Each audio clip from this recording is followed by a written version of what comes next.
येवला तालुक्यातील सावरगाव येथील कथित घरकुल घोटाळ्याविरोधात सुरू असलेल्या उपोषणाने आता अत्यंत आक्रमक वळण घेतलं आहे। उपोषणाच्या 5व्या दिवशी या गंभीर प्रकरणी अखेर प्रशासनाला नमते घ्यावे लागले असून मोठी कारवाई करण्यात आली आहे। या प्रकरणी ग्रामसेवक, सरपंच, इंजिनियर आणि सुनील तिवारी अशा सर्वांवर अखेर गुन्हे दाखल करण्यात आले आहेत।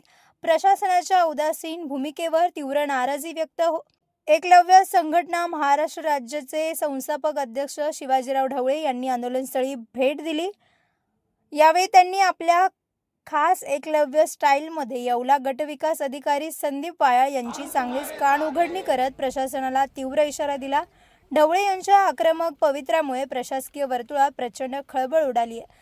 त्यांनी पोलीस प्रशासनाला सहकार्य करण्याचे आवाहन करत गरिबांची फसवणूक करणाऱ्या दोषींना त्वरित अटक करण्याची मागणी केली। उपोषणकर्त्यांना हक्काचे घरकुल मिळालेच पाहिजे अशी ठाम भूमिका त्यांनी मांडली। दरम्यान आंदोलनाची कोंडी फोडण्यासाठी शिवाजीराव ढवळे, गोरख आबा पवार आणि मच्छिंद्र काका पवार, शिवसेना उपजिल्हाप्रमुख अमोल शिंदे, भाऊलाल महाराज काकड यांनी मध्यस्थी करत उपोषण मागे घेण्याचे प्रयत्न केले। या प्रसंगी अजित पवार, भाऊराव पवार, खंडू बैराम सर, शांताराम पवार, अरुण मोरे, पलास लोखंडे, भाऊसाहेब बर्डे, अनिल ठाकरे, अण्णा राजळे, भगवान मोरे आणि राजेंद्र पिंपळे उपस्थित होते। तसेच गुड्डू शेठ जावळे, किशोर सोनवणे, शरद राऊळ यांच्यासह अशोक लोखंडे, गंगाधर लोखंडे, अण्णा लोखंडे, संपत लोखंडे, बाबूराव बर्डे, नाना बर्डे, मोतीराम बर्डे, एकनाथ लोखंडे, अशोक बर्डे, गोरख पगारे, खंडू लोखंडे, एकलव्य संघटनेचे पदाधिकारी आणि सावरगावचे ग्रामस्थ आणि महिला वर्ग मोठ्या संख्येने उपस्थित होता।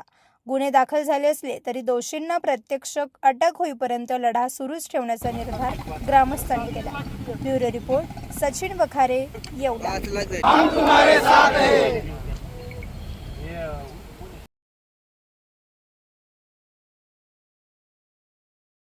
सावरगाव येथील सुनील भिका तिवारी हे जे आहेत, तर सगळ्यात महत्त्वाची गोष्ट म्हणजे त्यांचं स्वतःचं पक्कं घर असताना त्यांनी प्रधानमंत्री आवास योजनेच्या माध्यमातून घरकुलाचा लाभ घेतलेला आहे। त्यानंतर दुसरी महत्त्वाची गोष्ट अशी आहे की जी जागा त्यांची स्वतःची नाही त्या जागेवरती त्यांनी अतिक्रमण केलेलं आहे। उपोषणकर्ते जे लोखंडे आहेत तर त्यांच्या म्हणण्यानुसार ती जागा त्यांची आहे। तर आता तात्पुरत्या स्वरूपामध्ये तत्कालीन सरपंच असतील, ग्रामपंचायत अधिकारी असतील, इंजिनियर असतील आणि जो सुनील भिका तिवारी जे आहे तर यांच्यावर आपण गुन्हे दाखल करण्याचे FIR त्यांच्यावर दाखल केलेले आहे। आणि त्या घरकुलाच्या जागेसंदर्भामध्ये वादविवाद सुरू असल्यामुळे आणि जागेच्या संदर्भात निश्चिती होत नसल्यामुळे ते घरकुल निष्कासित करणं आवश्यकच आहे। परंतु त्या ठिकाणी घरकुलाच्या हद्दखुणा सुद्धा त्या ठिकाणी निश्चित करणं गरजेचं आहे। आणि लाभार्थ्याच्या जागेवर जर ते घरकुल समजा असेल तर आज त्याची राहण्याची अडचण असल्यामुळे त्या घरकुलाचा आपण तात्पुरत्या स्वरूपामध्ये त्या ठिकाणी लाभ त्या लोखंडे यांना आपण त्यांना तात्पुरत्या स्वरूपामध्ये दिलेला आहे। भविष्यात त्या ठिकाणी जागेची मोजणी होईल, हद्दखुणा निश्चित केल्या जातील आणि ते जर घरकुल जर शासनाच्या जागेवर असेल तर ते घरकुल त्या ठिकाणी कायदेशीर प्रक्रियेने निष्कासित करण्यात येईल। आपण किती दिवसानंतर हे घरकुलाची मोजणी करणार आहात त्या जागेची? मोजणीची प्रक्रियेसाठी आता आपण सुरुवात केलेली आहे। भूमी अभिलेख कार्यालयाने आम्हाला तारीख दिली आणि मोजणी केल्यानंतर आम्ही ते हद्दखुणा निश्चित करणार आहे। गेली 5 दिवसापासून हे आदिवासी कुटुंब उपोषणाला बसलं हे वास्तव आहे, पण त्यांच्या मागण्याही वास्तवच होत्या। स्वतःच्या मालकीच्या जागेवरती शासनाची फसवणूक करून कोणीतरी घरकुल बांधून त्याचा लाभ घेत असेल तर याची चौकशी झाली पाहिजे आणि त्या माणसाला न्याय मिळाला पाहिजे। या भूमिकेतनं एकलव्य संघटनेचे सर्व या जिल्ह्यातले पदाधिकारी, गावातील काही प्रतिष्ठित नागरिक या ठिकाणी त्यांना पाठिंबा देण्यासाठी बसलेली होती। ही गोष्ट खरी आहे, परंतु आज दिवसभर ह्या सगळ्या गोष्टीवरती चर्चा झाल्याच्या नंतर माननीय BDO साहेबांनी एक चांगला निर्णय या ठिकाणी घेतलेला आहे, जेणेकरून तालुक्यामध्ये कुठलाही ग्रामसेवक, कुठलाही सरपंच अशा पद्धतीनं बेकायदेशीररित्या शासनाच्या योजनेचा गैरफायदा कोणी घेणार नाही अशा पद्धतीची भूमिका त्यांनी घेतलेली आहे। प्रथमतः मी त्यांचं मनपूर्वक अभिनंदन करतो आणि त्या आदिवासी कुटुंबाला निश्चितपणाने आज त्यांच्या संघर्षातनं हा न्याय मिळालेला आहे, याचं मला खूप समाधान आहे। आणि म्हणून या ठिकाणी दिवसभर थांबल्याचं सार्थक झाल्यासारखी भावना माझ्याही मनामध्ये आहे. गेली अनेक वर्षापासून एकलव्य संघटनेच्या माध्यमातून ज्या समूहाला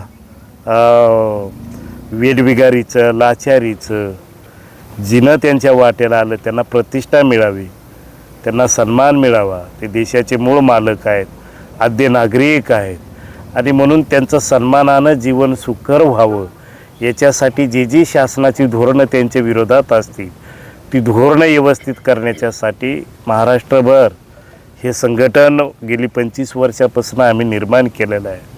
आणि जेव्हा अशा एखाद्या कुटुंबाला स्पेसिफिक न्याय मिळतो त्यावेळेस निश्चितपणाने आपण 25 वर्षापासून जो केलेला त्याग आहे लोकांच्यासाठी आणि तेव्हा समाधान निश्चितपणानं होतं आहे. मी अधिकाऱ्यांचं विशेषतः BDO साहेबांचं मी मनपूर्वक आभार व्यक्त करतो की 5 दिवसांनी का होईना पण आपण एक चांगला निर्णय त्या ठिकाणी घेतला. निश्चितपणाने आदिवासी समूहाची भावना आपल्याविषयी निश्चितपणाने चांगली झालेली असेल. जे वाईट काम करतील त्यांना सजा मिळाली पाहिजे.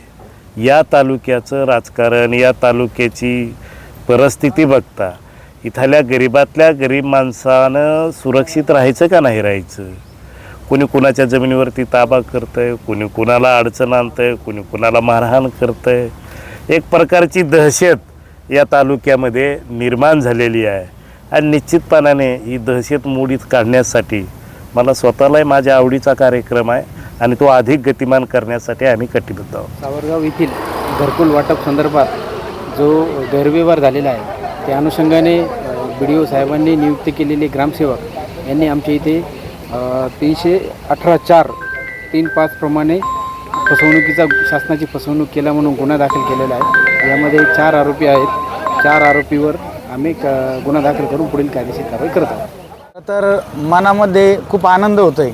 तो आनंद माझ्या एकट्याच्याच नाही, तर संपूर्ण ग्रामस्थांना आज तो आनंद झालेला आहे. कारण आज सावरगावला इंग्रज ब्रिटिश गेल्यापासून पहिल्यांदा न्याय भेटला आहे.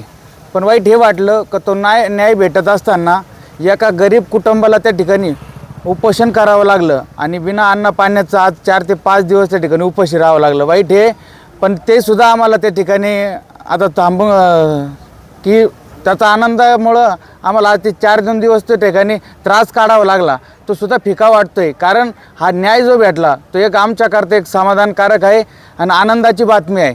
आज BDO साहेबांच्या संमतीने आणि माननीय एकलव्य संघटनेचे नेते श्री शिवाजीरावजी ढवळे साहेब यांच्या माध्यमातून त्या ठिकाणी आज तो न्याय त्या ठिकाणी उपोषण सोडवण्यात आलं आणि न्याय देण्यात आलं. मी तर म्हणेल खरंच त्या ठिकाणी या अन्याय करण्याकरता एक रावण अदृश्य शक्तीने लढत होता, पण तरीसुद्धा आज त्या गरीब कुटुंबाकरता आणि त्या प्रभू रामाकरता जसा बिभीषण त्या ठिकाणी रामाचा फुटून आलता आणि रावणाचा अंत झाला, तसंच अदृश्य शक्तीनं या ठिकाणी अन्याय करण्याकरता जो रावण लढत होता त्याचेच एक मित्र, एक भाऊ म्हणून ढवळे साहेब आमच्याकरता त्या रामाकरता एक बिभीषण म्हणून आले आणि आज रामाचा त्या ठिकाणी नक्की विजय झालेला आहे. मी या ठिकाणी या माध्यमातून सांगतो की याही पुढं सावरगावात कोणताच अन्याय होणार नाही आणि आम्ही तो होऊ देणार नाही. त्या न्यायाकरता आम्ही सतत लढत राहू, सतत आम्ही उभं राहू.